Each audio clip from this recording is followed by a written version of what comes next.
Welcome. Welcome back to my channel Conquer the Fear. First of all, I would like to congratulate you all for selecting this particular video. If you are an aspiring tech lead or if you are already a tech lead who is trying to upgrade his skills, this is the right video because in this video I'm going to explain what tech lead should know, what tech lead must do, and how he can guide the technical team, the juniors, to upgrade and get the best out of the team.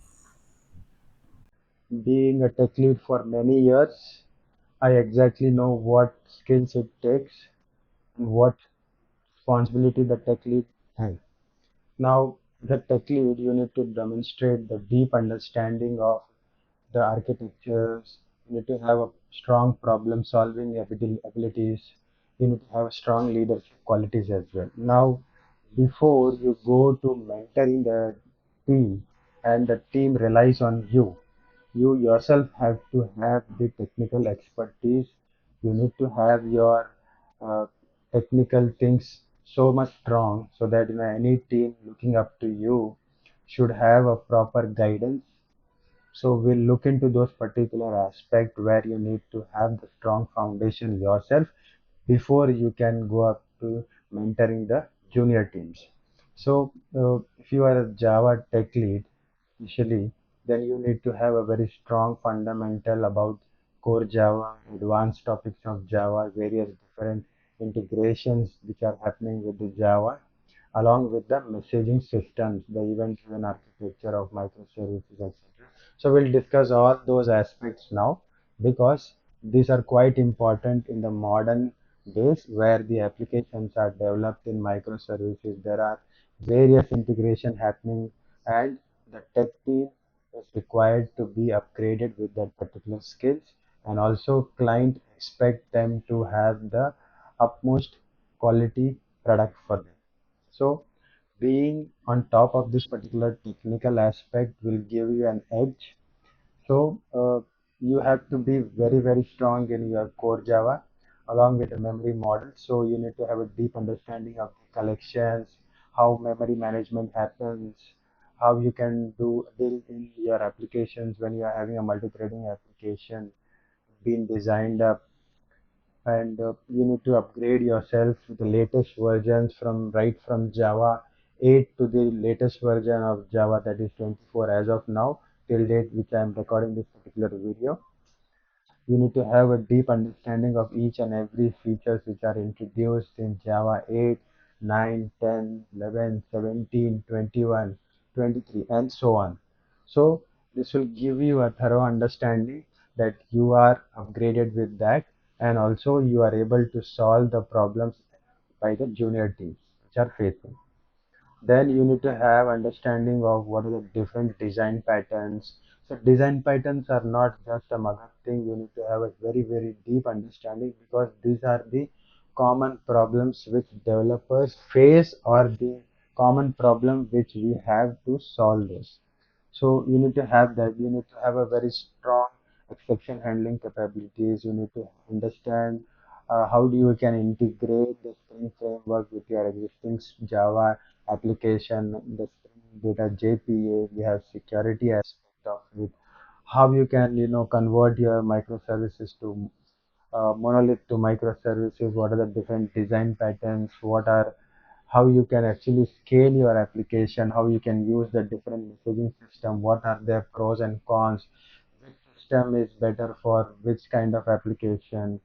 Then you need to have an understanding of sonar cubes, the code quality checks, where this is quite important because as a tech lead, you need to be on top of it where you can actually code review each and every line of the code written so that nothing is passed without going surfacing you. So you have to check each line of the code which has been committed because PRs will be raised by the juniors. The tech lead has to review that, give suggestion to them, revise that, and then the code has to be committed. So these things has to be in place, and you need to have a very strong understanding of this. Then you need to have a very deep understanding of SQL and non-SQL because as a tech lead, you need to give suggestion of which technology or which uh, uh, database you have to choose and what is the requirement, right? So based on the requirement, you have to choose the database. You need to have a very thorough understanding of their functionalities. Uh, let's say you have some queries written, how you can write the optimized queries, which your application, is able to retrieve some data from the database. If there are some bottleneck perform with respect to the applications, how you can resolve them, how you can efficiently use the connection tools, etc. Then you need to have the testing aspect, so where there are different testing frameworks available. There are, TDD, there are BDD, right? So there are different ways to test your application. You need to have a end-to-end integration testing. You need to have a unit testing done at your end. Then you need to integrate with the JUnit, Mockito, or various different frameworks to do the testing. Also, you need to integrate your applications with CI/CD, so you need to have a thorough understanding of Jenkins or any other platform which supports the CI/CD. Then comes the version control system where your application sits, code sits. So this is where your junior developers are going to pull the code. They're going to commit the changes, do the development, commit the changes, and push the changes. Now, before pushing it, the code will come to you for the review. So this is where your review system should be in place. You need to have a thorough understanding what the junior team has to write, where they are wrong. You need to guide them. Then you need to have a very strong leadership capabilities, team management skills. So there are quite new challenges being introduced in your team, how you can solve them. You have to be always be available no matter what time or what day. You have to show up and then, live up to the expectation of, solving the problem. Then you need to have the deep understanding of how to write the code quality. So you will be doing the code reviews, you will be doing, explaining them the coding standards. Then you need to be very, very updated with the latest technology, or like, there are different technologies being integrated, and you have to encourage the team also that, you need to upgrade yourself as well. Now, there are various conflicts within the team, so you need to have a very conflict strong, conflict management team capacity skill, so that, you can solve those. So there are, team members who try to fight or try to do some disagreement, right? So you need to always check out that and solve that particular problem in a better way. You need to mentor and develop the junior, so that, you need to identify in every junior that what are their skills, what are their weak points, what are their strong points, where they can actually upgrade their skills. Okay. And you need to guide them throughout the onboarding process, like let's say he's a junior developer, what are the steps to onboard, what skills are, he need to upgrade himself, how you can, give him constructive feedbacks, how you can embrace some learning, uh, environment for him actually, then you need to have a strong communication skill, because you need to communicate to the team, you have to communicate in an effective way, so that, you convert that particular non-technical thing into the technical thing, and the technical thing to the non-technical thing. So based on the stakeholder, based on your team, right, you need to guide that team. You need to resolve your team. Delegate the work as well, where you give the task to the developer. You ask them to work on it. You deliver. You ask them to deliver that. You do the testing on that particular team, right? So then you follow the different agile skills. That is, Asian environment. You are working in the agile methodology, right? So you need to be upgrade yourself with the agile methodology, Scrum, Kanban, etc. So you need to have a deep understanding of whatever the agile ceremonies which are happening, so that you follow the agile process. Then there are some behavioral aspects. So you need to understand where there are some, most of the mistakes are done by the juniors, how you can handle it, how you can ask the team to prioritize the task and get which features first, or what work has to be done first, right? Then you need to tell them the weakness and the uh, strength of their own teams, right? You need to tell them. So you need to have your own understanding of your skills, whether you know what is your weakness and your strong area. Then once you are in this particular position, you will be confident that and you will be able to take care of your uh, team members to mentor them, and you can help them grow. Now, post this, what a tech lead has to do is like, you need to first check out the areas where the tech lead need to focus first. Okay. So first you need to understand the technical aspect and the functional aspect of the soft skill. So he has to develop the junior developer skills so that they are up the mark of this particular skill. So now when it comes to technical things, we already discussed there are the core fundamentals of Java.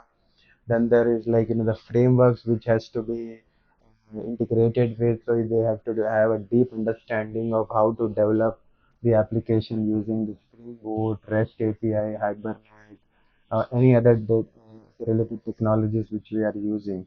So it is not just how, it is also why we need to use this technology. Why are we trying to choose this particular technology? So teams should have a deep understanding, not just implementation if they have said to implement it, why it has been implemented and what is the purpose. Then comes the quality of the code. So you need to tell them like what are the writing clean code of way of writing the code. You need to have them learn the design principles, like solid principle is the dry principle is the how you can tell them how to write the readable maintainable code and reasonable code. So you need to follow the standards, design patterns, how you can refactor the existing code to solve that particular problem in a better way, how you can introduce the test-driven testing so that there is minimum issues when you're trying to develop the application is going to the production. Then how you should have a deep understanding of how to debug the problem. uh, so you have to have understanding of the stack trace. You need to have a skills to debug that particular by step, identifying where the code flow is happening. You need to check out the logs, analyze it, understand where things went wrong, and like how to enable different set of logs. There are different complex problems, so that you need to break down that step by step. Then there are different version control system which you need to have an understanding of, like Git flow, and there are various strategies to for the deployment purpose. There are different resolving conflicts. You need to merge that.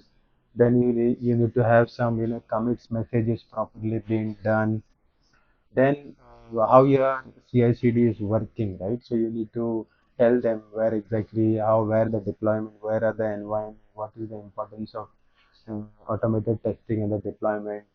Then comes the database interaction where you need to have an understanding, make the team understand that basics, the advanced SQLs and the procedure functions, or advanced concepts like optimizations of the database queries, indexes, trigger, etc. And if it is a NoSQL, how you can do the horizontal scaling, vertical scaling, how you can use the sharding, etc. So these are quite important topics. Then the design level, once this particular thing, because the lead and the junior team will work as an on the design aspect and then the implementation. So your junior team should understand the design aspect of it, how this particular component fits in which larger system, how you can integrate that particular system. So these are all the technical aspect. Then comes like you need to have a deep understanding of the soft skills. So you need to tell the team, you need to guide them in the particular aspect as well. So the communication is quite important because communication plays an important role. So if a person is communicating clearly, he will have a clear understanding. If a person is not communicating, he has difficulty in communicating, he will do some mistakes.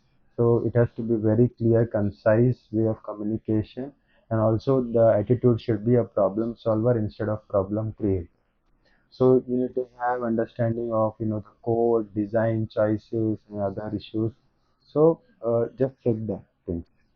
Then you need to take the ownership of the problems which is occurring in your team. You need to identify the loopholes, identify the potential issues. Then you have to propose the solution to them. Now team must be waiting for you to guide, right? There is certain failure has an happened or certain team is stuck at somewhere. So you need to jump in and then guide. Then you need to collaborate the team to work in an agile team. Let's say there are different teams working, work from home is there. So one team is working from home, one team is working from different. So you need to collaborate with team, have them, work in agile way, participate in some agile ceremonies. You need to communicate them to do the work and do the progress. Then you need to help them manage, tasks given to them, estimate them, how to manage their existing workload, how can they help the other team members, and understand the overall project priorities and again overall functionality.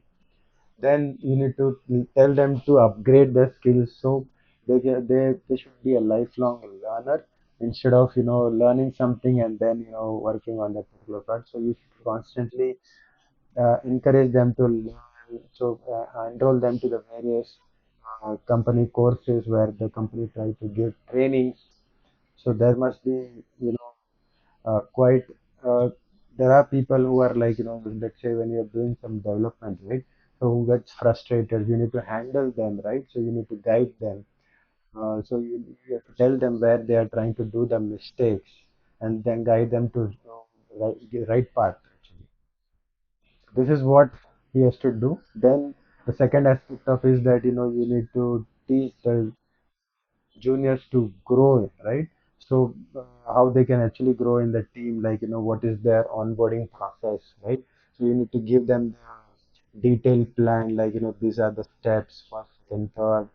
You need to go through the code walkthrough of your application over architecture, your modules, typical functionality. So guide them when you're doing the onboarding. So give them the task, like give them some code base, give them some tools to understand, like give their application access the read only where they can actually do some dirty things on that and understand whether how things are working. Then set up some regular meeting with them so that one-on-one meeting, bi-weekly meeting, so that focus on their time, their status, their updates, their growth, and etc. various aspects of their career. Then you discuss in an open way where what are the, I mean, they have to discuss what current challenges they are facing, what is their learning goal, what is their career aspiration for next 5 years, what are the non-technical things they are concerned about, like is there anything which is bothering about them in the team, or somebody is misbehaving or somebody is not working as expected. So you need to discuss all these things. You need to be an active listener. So make sure you are listening to the junior team members. They give the indication, like what is going wrong and what is going right, where the things we need to make them right. Then you need to ask them to write the effective code so that you can do the effective code review for them. So you need to tell them, like why this particular changes are required, so that it improves the functionality or readability or the security aspect or something like this. So you need to correct them in those particular aspects. Then you need to give them the smart solutions, then boost their confidence over them. Then you have to tell them, instead of going as big as a one massive change, instead go incrementally, do some incremental changes so that that will encourage them to boost up their confidence. Then the regular, pair programming, so that you review the code together, explain them your process in the real time itself. That's how you can actually direct them that this is the right way to implement their knowledge. Also you can share your knowledge over there. Then you can use the ask them to solve certain bugs, features for the development, etc., so that they have an understanding of. Then you have to delegate your certain challenging task to them, so that they can actually work on that and then show some progress on that. And also they get used to the increasing complexity what client is expecting. Then you need to have a deep understanding of its features, purposes, why do we want that particular features to be enabled. So get a thorough understanding of this. Then you need to have a resource curation or a self-learning point where you share your knowledge over them with the, like, documentation is the design aspect to the architecture system, Then you have some online courses. You have some tech, talks like by some other team members who has already given the KD session. Then what you can do, you have to, ask them to think, enable them to critically think, so that, if the certain problem arises, ask them to, think on the how to solve using that particular approach. So let them come up with the solution. Then you can actually tell them that, this is not the right way, or there is a better solution to it. In that way, you can empower them over there. Then you should, what junior should expect from a team lead. Now, this is quite important because juniors look out to the tech lead, right? So they expect that, he's going to mentor them, he's going to solve some problems, whether they are stuck in somewhere, they are not up to the technical or the functional aspect of the application. So he should have a thorough understanding, and that's what the knowledge should come from. Now, you need to have, as I mentioned, you need to know the structure. You need to be very familiar with the code, architecture, how the integration is happening.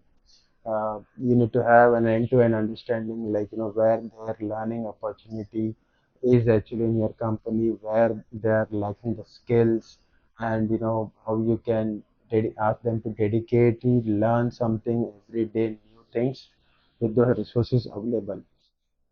Then you can ask them to do some feedbacks to the developer or the lead, so that, the lead itself can, work on himself and do the overall, where he can actually, understand and what is the problem, and then he can actually support more in that.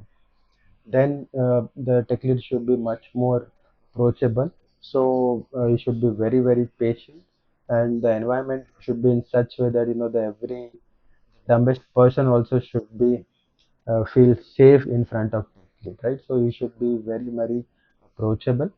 He should be also guiding and mentoring the team, like what to do, why to do, how to do it, and, how you can solve this particular problem, how to debug this application, what are the different design principles available, how you can apply them.